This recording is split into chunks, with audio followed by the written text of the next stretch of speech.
سورہ صف کی آیت نمبر 10، سورہ صف کا دوسرا رکوع اور 28ویں پارے کا 10واں رکوع۔ یا ایھا الذین آمنوا، اے ایمان والوں۔ اس آیت کریمہ کا شان نزول یہ ہے کہ مومنین نے کہا تھا کہ اگر ہم جانتے کہ اللہ تعالیٰ کو کون سا عمل بہت پسند ہے تو ہم وہی کرتے۔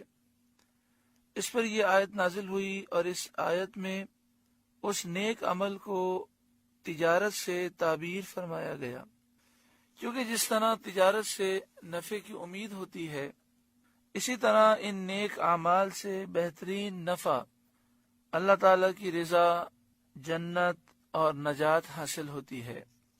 یا ایھا الذین آمنوا، اے ایمان والوں، هل ادلکم علی تجارت تنجیکم من عذاب علیم، کیا میں بتا دوں وہ سوداگری، وہ تجارت جو تمہیں دردناک عذاب سے بچا لے۔ عذاب علیم یعنی دردناک عذاب۔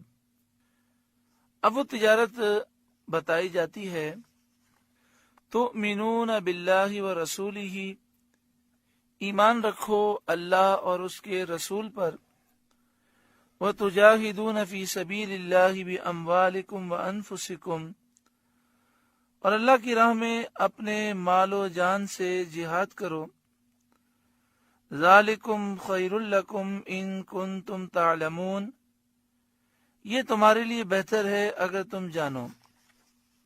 یہ تمہارے لیے بہتر ہے، تمہاری جان سے، تمہارے مال سے، ہر ایک چیز سے بہتر ہے اگر تم جانو اور ایسا کرو تو اللہ تعالیٰ تم پر یہ کرم فرمائے گا، یغفر لکم ذنوبکم، وہ تمہارے گناہ بخش دے گا، وَيُدْخِلْكُمْ جَنَّاتٍ تَجْرِي مِن تَحْتِهَا الْأَنْهَارُ، اور تمہیں جنتوں میں لے جائے گا جن کے نیچے نہریں رواں دواں ہیں، وَمَسَاكِنَ طَيِّبَةً فِي جَنَّاتِ عَدْنٍ، اور پاکیزہ محلوں میں جو بسنے کے باغات میں ہیں، فی جنات عدن، ایسے باغات میں جن میں ہمیشہ رہنا ہے، اس میں مساکین طیبہ، پاکیزہ رہنے کے مکانات ہیں، اللہ تمہیں وہاں لے جائے گا۔ ذالک الفوز العظیم، یہی بڑی کامیابی ہے۔ وَأُخْرَىٰ تُحِبُّونَهَا، اور ایک نعمت تمہیں اور دے گا جو تمہیں پیاری ہے، یعنی اس کے علاوہ جلد ملنے والی ایک نعمت تمہیں اور دے گا جو تمہیں پیاری ہے، نصر من اللہ وفتح قریب، اللہ کی مدد اور جلد آنے والی فتح۔ اس فتح سے مراد فتح مکہ ہے یا بلاد فارس و روم کی فتح۔